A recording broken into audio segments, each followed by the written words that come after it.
أستغفر الله رب البرايا أستغفر الله من الخطايا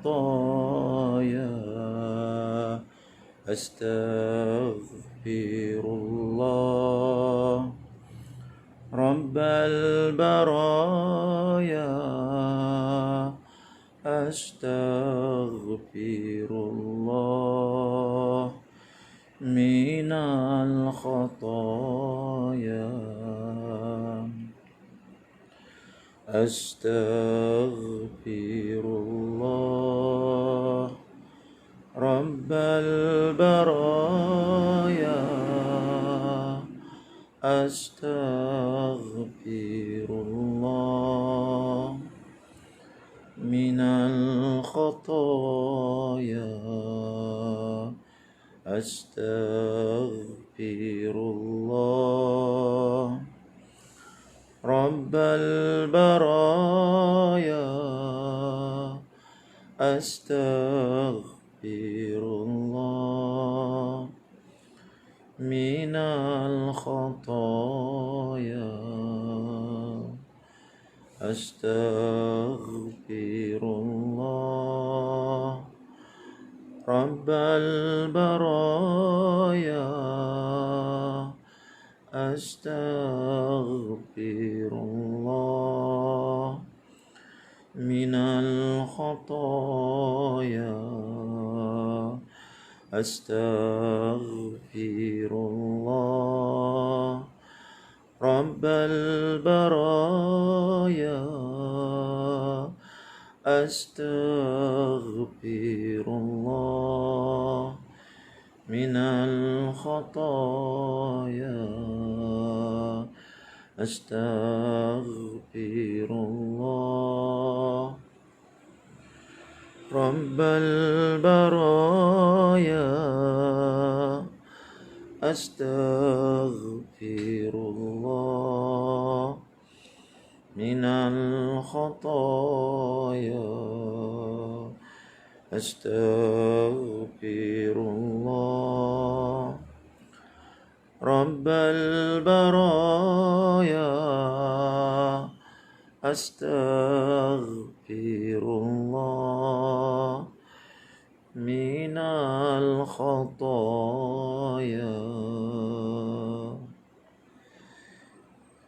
Sama-sama kita buka majlis kita dengan membaca Ummul Kitab Al-Fatihah.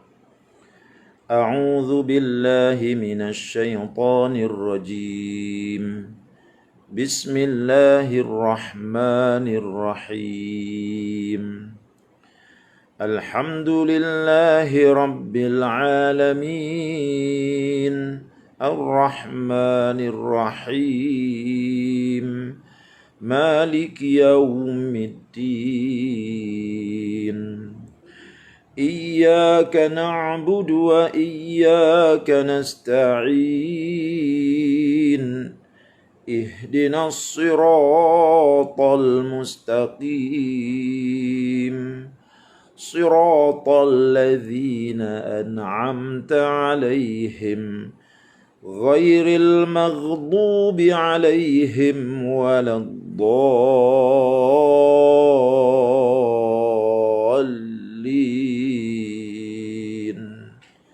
Amin. Sama-sama kita berselawat ke atas Nabi. Inna Allah wa malaikatahu yusalluna ala nabi. يا أيها الذين آمنوا صلوا عليه وسلموا تسليما اللهم صل على سيدنا محمد وعلى آل سيدنا محمد اللهم صل على سيدنا محمد وعلى آل سيدنا محمد اللهم صل على سيدنا محمد وعلى آل سيدنا محمد اللهم صل على سيدنا محمد وعلى آل سيدنا محمد اللهم صل على سيدنا محمد وعلى آل سيدنا محمد. اللهم صل على سيدنا محمد وعلى آل سيدنا محمد. اللهم صل على سيدنا محمد وعلى آل سيدنا محمد. اللهم صل على سيدنا محمد وعلى آل سيدنا محمد. اللهم صل على سيدنا محمد وعلى آل سيدنا محمد. اللهم صل على سيدنا محمد وعلى آل سيدنا محمد. Alhamdulillah. Syukur kita kehadirat Allah Subhanahu wa taala pada pagi yang mulia ini dapat sama-sama kita bertemu lagi. Pertemuan kita pada waktu duha yang sangat indah dan permai. Duha ini satu waktu yang sangat hebat. Sebab itu Allah Subhanahu wa taala bersumpah dengan waktu duha. Bismillahirrahmanirrahim. Wadduha wal-laili idza saja. Demi waktu duha dan demi waktu malam apabila telah menjadi sunyi. Mengapa Allah bersumpah dengan waktu duha dan Allah bersumpah dengan waktu malam yang sunyi sepi? Karena pada waktu itu waktu yang aman, nyaman dan tenteram. Baik untuk akal manusia, baik untuk jiwa manusia menyelami kebesaran Allah Subhanahu wa taala. Waktu duha, waktu di mana tubuh badan kita sedang sihat, sedang segar, sedang kuat. Inilah waktu yang bagus untuk kita mengingati Allah. Sebab apa? Sebab di ketika badan kita kuat dan sihat pada waktu pukul 10 pagi ini, selalunya otak kita bercabang nak cari dunia saja. Tetapi alangkah hebatnya si fulan ini, orang ini, dia dapat melapangkan sedikit daripada masanya itu untuk mendengar tazkirah, untuk bersolat duha, untuk berzikir mengingati Allah. Hebat orang ini. Sebab itu Allah bersumpah dengan waktu duha. Kerana itu tuan-tuan yang dihormati sekalian, kita pernah jumpa hadis yang telah kita baca pada siri-siri yang lepas, bagaimana Nabi SAW berpesan supaya solat duha itu jangan ditinggalkan. Kenapa? Karena dia merupakan bayaran terhadap semua sendi-sendi yang ada pada tubuh badan kita. Jari kita ada sendi, tangan kita ada sendi, lengan kita ada sendi. Dengan sendi-sendi tersebut kita dapat bergerak. Maka apa bayarannya? Apa tanda syukurnya? Tanda syukurnya dengan kita menunaikan solat duha. Jadi waktu duha ni memang waktu hebat. Begitu juga waktu malam, wal-laili idza saja. Apabila waktu malam telah sepi. Kan hebat tu. Di ketika malam sedang sepi, orang lain sedang hanyut, dibuai mimpi-mimpi indah, tiba-tiba si fulan ini, si orang ini bangun, ambil wudu dengan air yang sejuk, menggigil dia, berdiri atas tikar semayang, lalu dia bertakbir Allahu Akbar, rukuk dia, sujud dia kepada Allah Subhanahu wa taala di malam yang sunyi sepi. Inilah amalan pelembut hati. Inilah amalan yang boleh melembutkan hati. Karena itu, dua waktu ini kita jangan abaikan. Apa dia? Wadduha wal-laili idza saja. Demi waktu duha dan demi waktu malam apabila ia telah menjadi sunyi sepi. Tuan-tuan yang dihormati sekalian, Allah sediakan waktu-waktu yang hebat-hebat ini. Tujuan dia untuk apa? Untuk kita merapatkan diri kita kepada Allah. Mengapa kita kena rapatkan diri kita pada Allah? Sebab kita memerlukan Allah. Kalau kita jauh daripada Allah, kita tak rapat lagi dengan dia. Bila kita tak rapat lagi dengan dia, macam mana hidup kita? Sedangkan dialah yang menjaga kita. Dialah yang memberi rezeki kepada kita. Dialah yang memberikan kesihatan kepada kita. Dan dialah nanti yang akan mengadili kita di akhirat nanti. Tiba-tiba kita tak rapat dengan dia. Sedangkan dia segala-galanya buat kita. Sebab itu, jangan jarakkan diri kita daripada Allah. Musim-musim COVID ni memang kita kena ada penjarakan. Penjarakan antara manusia dengan manusia. Kerana kalau manusia dengan manusia ni rapat, dia boleh membawa virus. Bahaya. Tetapi dengan Allah, jangan ada penjarakan. Dengan Allah itu mesti ada dekat-dekatan. Bila kita dekat dengan Allah, kita akan terasa diri kita selamat. Sebab apa? Sebab Allah yang maha berkuasa menjaga kita. Bila kita dekat dengan Allah, kita terasa diri kita kaya. Sebab apa? Sebab yang menjaga kita tu yang maha kaya. Bila kita dekat dengan Allah, kita akan terasa diri kita kuat. Sebab yang dekat dengan kita tu yang maha berkuasa. Mengapa manusia rasa lemah? Sebab dia jauh daripada Allah. Mengapa manusia rasa miskin sangat? Ya, sebab dia jauh daripada Allah yang maha kaya. Mengapa manusia rasa keseorangan? Sebab dia tidak bersama Allah. Sebab itu, penting untuk kita bersama Allah. Penting untuk kita bersama Allah Subhanahu wa taala di setiap masa dan ketika.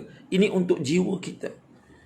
Kita rapatkan diri dengan Allah, ini bukan untuk Allah. Bukan Allah itu bertambah kekayaan dia bila kita rapat dengan dia. Bukan Allah itu bertambah kemegahan dia bila kita sujud pada dia. Tidak. Kita rapat dengan Allah, kita dekatkan diri dengan Allah, kebaikannya kembali kepada diri kita. Kembali kepada kita sendiri. Bukan kepada dia. Dia telah sememangnya maha kaya. Allah itu telah sememangnya maha kaya, maha berkuasa. Segala kesempurnaan diri ada pada Allah. Jadi, rapatnya kita dengan Allah adalah untuk diri kita sendiri, bukan untuk sesiapa. Pada hari ini kita telah memilih satu tajuk yang sangat hebat. Tajuk ini kita perlu. Tajuk ini perlu untuk orang-orang yang ingin berjaya dunia dan akhirat. Apa tajuk dia? Bertafakur terhadap ciptaan Allah Subhanahu wa taala. Sehingga terasa keagungan Allah di dalam fikiran kita, di dalam jiwa kita. Kalau dalam fikiran kita terasa keagungan manusia, makhluk, maka kita akan rosak. Kita akan jadi hamba kepada dia. Sebab dalam fikiran kita, kita dah kata dia besar, kita dah kata dia hebat. Maka kita yang kecil dia akan jadi hamba pada dia. Nak buat apa? Yang hebat, manusia yang hebat itu pun, manusia yang gagah itu pun, dia bergantung kepada Allah. Allah yang berikan kekuatan pada dia. Allah yang memberikan kekayaan pada dia. Mengapa kita nak bergantung pada dia? Jadi kita nak bergantung pada Allah. Sebab itu sekarang ini, Imam Nawawi rahimahullah ta'ala dalam kitab Riyadhus Shalihin ini membawa satu tajuk, bertafakur terhadap ciptaan Allah sehingga terasa keagungan Allah dalam fikiran kita dan juga dalam hati kita. Kita nak rasa Allah itu hebat. Kita nak rasa Allah itu maha kaya. Kita nak rasa Allah itu maha bijaksana. Segala yang kita baca dalam Asma'ul Husna, nama-nama Allah yang hebat itu, kita nak rasakan kewujudannya. Kadang-kadang mulut kita saja kata Allah itu maha bijaksana. Tetapi dari segi amalan kita dan tanggapan kita, kita anggap Allah tak pandai. Bila masa kita kata Allah tak pandai? Bila kita ditimpa kesusahan, kita mengeluh. Sedangkan kesusahan kita itu diberi oleh Allah. Allah yang buat tu. Jadi Allah, bila kita mengeluh, kita bagaikan berkata Allah tak pandai mengurus kita. Tak. Maha suci Allah daripada segala kekurangan dan ketidakpandaian. Kita diberikan kesusahan oleh Allah. Kesusahan itu datangnya dari Allah. Allah yang buat.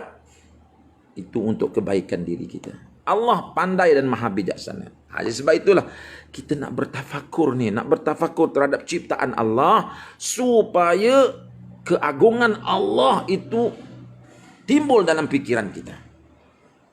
Bayangkan tuan-tuan, bila keagungan Allah timbul dalam diri kita, tiba-tiba orang nak sogok kita dengan rasuah, katakan, kita tak pandang dah. Sebab apa? Sebab bagi kita Allah lebih besar. Sebab itu Nabi Yusuf alaihissalam, ketika dia digoda oleh isteri kepada menteri di zaman beliau di Mesir itu, isteri kepada seorang lelaki yang hebat ni, dia tergoda dengan kecantikan dan kekacakan Nabi Yusuf. Dia cuba menggodanya. Calang-calang orang bila berdepan dengan godaan perempuan ni hanyut, serban pun terbang, ya. Tetapi Nabi Yusuf alaihissalam berjaya menolak godaan tersebut. Padahal kalau dia menerima saja, dia akan dapat segala-galanya. Tetapi dia menolak. Mengapa dia mampu menolak? Sebab dalam fikiran dia ada satu akidah. Apa dia? Yang Allah nak beri pada dia lebih besar daripada apa yang perempuan itu boleh beri. Sebab dalam fikiran dia ada satu akidah bahawa Allah Ta'ala itu maha besar, maha berkuasa, maha kaya. Yang Allah nak beri itu lebih besar, lebih hebat daripada apa yang perempuan ni nak bagi. Sebab itu dia boleh tolak godaan wanita. Bukan mudah nak menolak godaan-godaan seperti itu. Godaan wanita, godaan harta, godaan pangkat, bukan mudah. Cakap senang, tapi nak menolaknya bila benda dah berada depan mata bukan mudah. Tetapi Nabi Yusuf boleh buat. Sebab apa? Sebab dalam fikiran dia, yang Allah nak beri itu lebih agung, lebih hebat, lebih besar. Jadi, mari kita dengar ayat-ayat Quran dan juga hadis Nabi berkaitan dengan bertafakur melihat kebesaran Allah. Sehingga muncul dalam fikiran kita, Allah itu maha agung, maha besar, maha bijaksana, maha sempurna. Baik. Allah Subhanahu wa taala berfirman dalam surah As-Saba ayat yang ke-46. Apa kata Allah? Bismillahirrahmanirrahim. Qul innama a'idzukum biwahidah an taqumu lillahi mathna wa furada thumma tatafakkaru. Maksudnya, sesungguhnya aku akan memperingatkan kepada kamu sekalian satu hal sahaja, yaitu hendaklah kamu sekalian menghadapkan diri kepada Allah dengan ikhlas, baik secara berdua-dua, yakni bersama-sama, maupun secara sendirian. Kemudian berfikirlah kamu sekalian. Lihat, dalam ayat ini Allah kata apa? Allah kata, aku nak sampaikan kepada kamu satu saja pesanan. Punya banyaknya Allah Ta'ala boleh bagi pesanan. Dalam ayat ini Allah kata apa? Aku nak bagi kamu satu saja pesanan. Bermakna, pesanan yang satu ni kalau kita pegang, dia boleh bercambah kepada kebaikan-kebaikan yang lain. Ya. Sekejap tuan-tuan ya. Saya ceramah dekat sekolah. Gate tu berkunci, saya nak buka kan. Ada orang nak masuk. Sekejap ya. 1 minit, 2 minit.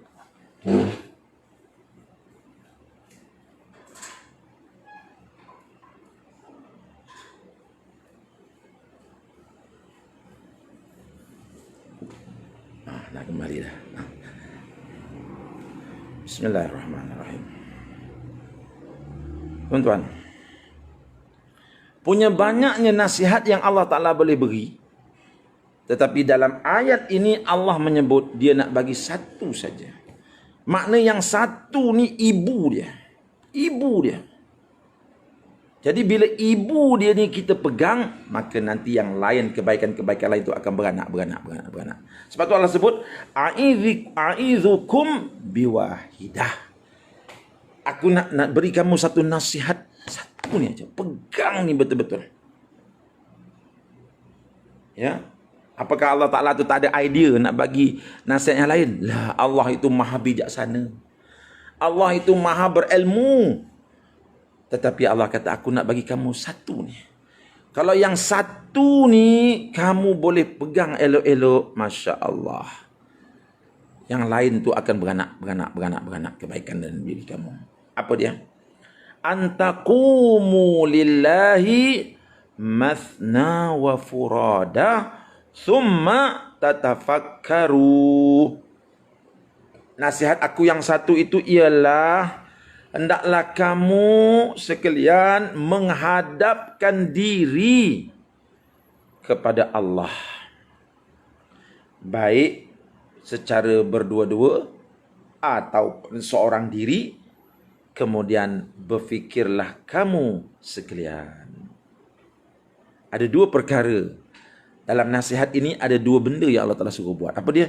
Yang pertama, hendaklah kita wajjahtu wajhiya lillazi fataras samawati wal ard.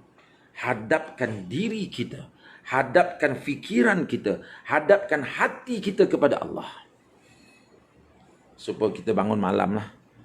Bangun malam. Ya. Bila kita bangun malam tu, kita tinggalkan keenakan selimut kita. Tinggalkan keenakan selimut. Bukan kerana apa? Kerana nak menghadap diri kepada Allah. Kita tinggalkan kesedapan sejuk aircon di bilik kita tu. Tinggalkan. Masuk dalam bilik air, ambil wuduk. Berwuduk kita. Kita berdiri atas tiga sembahyang bertakbir. Bukan kenapa? Kita nak menghadapkan diri kepada Allah. Sebab itu di dalam takbiratul ihram kita baca apa? Wajjahtu wajhiya lillazi fataras samawati wal ard. Ya Allah, aku ni datang. Aku datang, aku hadapkan diri aku kepada Engkau, yakni Allah, Tuhan yang mentadbir segala langit dan juga segala bumi. Aku datang nak hadap diri aku kepada Engkau. Ini dia. Kita beribadat dengan tujuan untuk menghadapkan diri kita kepada Allah. Bukan untuk cari pahala, bukan untuk cari fadilat, bukan. Tetapi aku bangun ni, ya Allah, nak menghadapkan diri aku pada Engkau, ya Allah. Selama ini fikiran aku terhadap kepada dunia. Selama ini hati aku terhadap kepada dunia. Malam ini, ya Allah, aku khususkan waktu yang sepi ini untuk menghadapkan diri aku kepada Engkau, ya Allah. Kita hadapkan diri kita kepada Allah. Selepas kita menghadap diri kita kepada Allah, maka kita pun mula berfikir tentang keagungan dan kebesaran Allah. Ya, kita bangun, solat tahajud, kita zikir, kemudian kita, bila fikiran kita dah kosong daripada dunia, ketika itu kita mula fikir tentang kebesaran Allah. Ambillah mana-mana ciptaan Allah yang sempat kita ambil. Kita pernah melihat gunung, maka kita fikirkan bagaimana hebatnya penciptaan gunung ini. Kita pernah melihat mentari, maka kita fikirkan, datangkan dalam fikiran kita bagaimana hebatnya mentari ini. Dan kalau mentari ini sehebat ini, bagaimana pula penciptanya? Oh, maha bijaksananya penciptanya. Kita lihat laut dengan segala jenis ikan dan kekayaan di dalamnya. Ya Allah, hebatnya laut ini. Bayangkan pula, ya Allah, kalau laut ini sudah hebat, bagaimana penciptanya? Lalu kita berfikir, bertafakur, lihat kebesaran Allah, lantas bawa fikiran kita melihat penciptanya.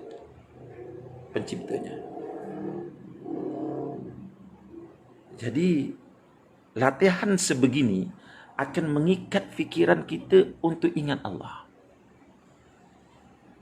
Tafakur ini nak mengikat fikiran kita untuk ingat Allah, supaya tersangkut dengan Allah. Selama ni kalau kita penyangkut tu, dia duduk sini je. Orang kata tak lekat. Bila kita buat program tafakur, kita nak sangkutkan diri kita, ngap, terus terikat, teringat Allah. Jadi, bila latihan tafakur ni kita buat hari-hari, ingat kebesaran Allah, ciptaan Allah, kekayaan Allah, lama-lama, jiwa kita akan terpengaruh dengan kebesaran Allah. Sebab kita ni ialah apa yang kita fikirkan. Bila tuan-tuan siang malam pagi petang fikir pasal nak untung buat bisnes, apa jadi kepada diri tuan-tuan? Diri kita akan terpandu. Bercakap pun duduk dengan orang, dia mula cerita tentang bisnes. Hatta mengigau pun bisnes. Sebab dalam fikiran fikir nak untung, nak beli emas perak. Sebab kita lah apa yang kita fikirkan sekarang. Itu sebab tu tak ngam. Sekarang ni bila kita buat amalan tafakur, Kita paksa diri kita untuk berfikir kebesaran Allah. Termenung kita, termenung. Tafakur ni memang kena termenung lah. Tapi termenung bukan fikir duniawi. Termenung memikirkan kebesaran Allah. Allah. Sebenarnya, kita sedang mengikat pikiran kita, hati kita untuk tersangkut dengan kebesaran Allah. Bila fikiran kita sudah tersangkut dengan kebesaran Allah, tuan-tuan, maka bayangkanlah, segala selain daripada Allah akan kecil jadinya. Sekarang ni mengapa selain daripada Allah besar? Sebab fikiran kita tidak tersangkut dengan kebesaran Allah. Kita hanya mendakwa pada lidah yang tidak bertulang bahawa Allah itu maha berkuasa, Allah itu maha berkuasa. Tetapi tidak pernah tersangkut pada hati, tidak pernah tersangkut pada fikiran kita. Karena itu dalam ayat ini Allah beritahu kita, summa tatafakkaru, hadapkanlah hatimu, jiwamu, fikiranmu kepada Allah, kemudian berfikirlah tentang kebesaran Allah. Tengok lagi ayat Quran, Allah kata apa? Bismillahirrahmanirrahim. Inna fi khalqis samawati wal ardi wa ikhtilafil laili wan nahari la ayatin li ulil albab. الذين يذكرون الله قياما وقعودا وعلى جنوبهم ويتفكرون في خلق السماوات والأرض ربنا ما خلقت هذا باطلا سبحانك فقنا عذاب النار. Surah Al-Imran ayat 191. Apa maksudnya? Sesungguhnya di dalam penciptaan langit dan bumi serta silih bergantinya malam dan siang adalah benar-benar merupakan tanda-tanda kebesaran Allah bagi orang-orang yang berfikir, yaitu orang yang mengingati Allah sambil berdiri atau sambil duduk, atau sambil dalam keadaan berbaring, dan mereka memikirkan tentang penciptaan langit dan bumi seraya berkata, wahai Tuhan kami, tiadalah Engkau menciptakan ini dengan sia-sia, maha suci Engkau, dan jauhkanlah kami daripada azab neraka-Mu. Lihat, inilah dia sifat orang yang beriman. Berfikir tentang kebesaran Allah sehingga tercetus dalam fikiran dia, Allah itu maha besar. Sekarang ini kita azan Allahu Akbar, Allahu Akbar, Allah maha besar, Allah maha besar. Lidah saja, tetapi pada fikiran tak ada Allah itu maha besar. Sebab itu azanlah kita tetap teruskan kerja dunia kita. Azanlah kita tak ada rasa berdosa kalau kita tak pergi ke masjid sambut azan itu. Sebab apa? Sebab fikiran tidak dilatih untuk bertafakur. Jadi kita ada waktu duha, kita ada walaili idza saja, kita ada waktu malam yang sunyi. Bangun untuk bertafakur kepada Allah Subhanahu wa taala. Tuan-tuan pula duduk di Sungai Pelek dekat dengan lautan. Tak salah kalau malam-malam hari ajak suami, sebab dah lama dah tak berjalan dengan suami di tepi pantai. Kita pergi situ sambil berfikir tentang kebesaran Allah Subhanahu wa taala. Supaya fikiran kita terlatih untuk berfikir tentang Allah. Ingat, manusia ialah apa yang dia fikirkan. Kalau dia fikirkan tentang untung, maka mulutnya akan bercakap tentang untung. Hatinya akan berfikir tentang untung. Tapi bila manusia itu berfikir tentang kebesaran Allah, maka hatinya akan bercakap tentang kebesaran Allah. Lidahnya akan bertutur tentang kebesaran Allah. Tindakannya mencerminkan dia membesarkan Allah. Alhamdulillah. Ya. Jadi mari kita, ni hadis tak baca lagi ni. Kita baca hadis, kemudian kita tutuplah. Ya. Hadis yang kita nak baca pada hari ini, an Abi Ya'la Shaddad bin Aus radhiyallahu anhu. Anin Nabi sallallahu alaihi wasallam qal al-kayyisu man dana nafsahu wa amila lima ba'dal maut wal ajizu man ittaba'a nafsahu hawaha wa tamanna 'ala Allah. Rawahu Tirmizi. Daripada Abu Ya'la Shaddad bin Aus radhiyallahu anhu, daripada Nabi Muhammad sallallahu alaihi wasallam, Nabi telah bersabda, orang yang cerdik yaitu orang yang selalu menjaga dirinya dan beramal untuk bekal nanti sesudah mati. Dan orang yang kerdil yaitu orang yang hanya menuruti hawa nafsunya, tetapi ia mengharapkan berbagai-bagai harapan kepada Allah. Nakkan syurga Allah, nafsu tidak ditambat. Nakkan syurga Allah, dia membenarkan dirinya ditunggang oleh nafsu. Ini orang yang ajiz, orang yang kerdil, orang yang bodoh. Tuan-tuan yang dihormati sekalian, perbincangan kita pada pagi ini sangat penting. Harap-harap tuan-tuan dapat ulang-ulangkan dengar video ini. Ulang-ulangkan sehingga boleh faham. Dan kalau boleh, belilah kitab Riyadhus Shalihin tu. Kita punya kuliah ni dah dekat sebulan lebih dah. Takkanlah tak beli lagi kitab Riyadhus Shalihin. Jadi pergilah kat kedai tu. Ya, dapatkan satu naskah kitab Riyadhus Shalihin. Nanti kalau ada kitab, senang saya beritahu. Tajuk kita esok, tajuk ini. Tuan-tuan boleh baca dulu. Masa kita baca hadis tu, kitab terbuka depan mata kita. Akan cantik macam tu. Jadi pada teman-teman yang tak sempat ikut program kita pagi ni, kita sharekan video ini kepada mereka. Biar lebih ramai lagi orang akan dapat manfaat dan kita juga akan dapat lebih banyak pahala. Jadi jangan lupa tuan-tuan, kalau nak lebih bermanfaat lagi, insya-Allah ikuti tazkirah sebelum tidur kita pada waktu malam. Kita buat 2 tazkirah.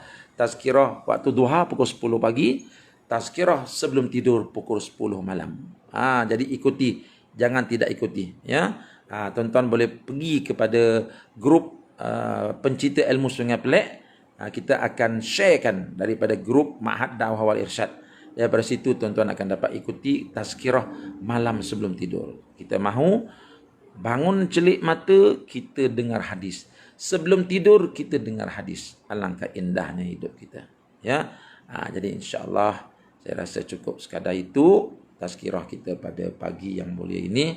Ya, mudah-mudahan ada kemanfaatan yang kita dapat. Dan jangan lupa lepas dengar kuliah ini, ambillah wuduk, bersolat duha lah. Sepatutnya lah sebelum tuan-tuan dengar kuliah ini, semua dah ada wuduk lah. Semua dah ada wuduk. Dan kalau nanti dah beli kitab Riyadhus Shalihin, nak pegang kitab Riyadhus Shalihin ini mesti berwuduk. Walaupun dia bukan Quran, dia hadis. Tetapi penghormatan kita kepada hadis Nabawi. Kita hormat pada kata-kata Nabi kita. Nampak? Kita sanjung. Sebab itu sebelum pegang kitab hadis, sebelum belajar hadis, kita berwuduk dulu. Lepas berwuduk, lepas kuliah duha ini, terus bentang tiga semayang Allahu Akbar, 2 rakaat solat duha sebagai tanda bersyukur terhadap pengurnian sendi-sendi yang Allah Ta'ala berikan pada badan kita. Ya. Jadi itu sajalah. Ya. Ni Puan Samsiah Ibrahim kata, ada tapi tak sama macam Ustaz punya. Dia sama, bukan tak sama. Cuma kadang-kadang tajuknya tu ikut penterjemah kitab. Tajuknya ikut penterjemah kitab. Ya. Sebab itu nanti kalau puan-puan minat, saya akan berikan tajuknya sehari sebelum lah. Nanti sekejap lagi saya akan beritahu Puan Liza tajuknya apa supaya puan-puan boleh ready. Baca, cari dalam kitab masing-masing. Sebab kitab Riyadhus Shalihin ni banyak penterjemahnya. Jadi setiap orang penterjemah tu maksudnya sama tetapi perkataannya tak sama. Tapi tak apa. Ya, nanti kita cuba mendapatkan manfaat lebih baik daripada itu. Ya.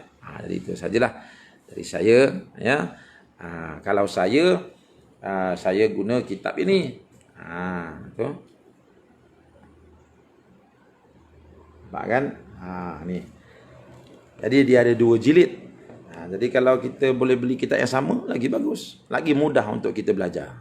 Gitu ya. Jadi sekian sajalah daripada saya. Kita jumpa nanti malam pukul 10 malam insya-Allah.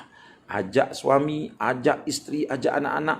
Kita dengar sama-sama dan sharekan video-video tersebut kepada teman-teman kita yang lain. Sekian. Assalamualaikum warahmatullahi wabarakatuh.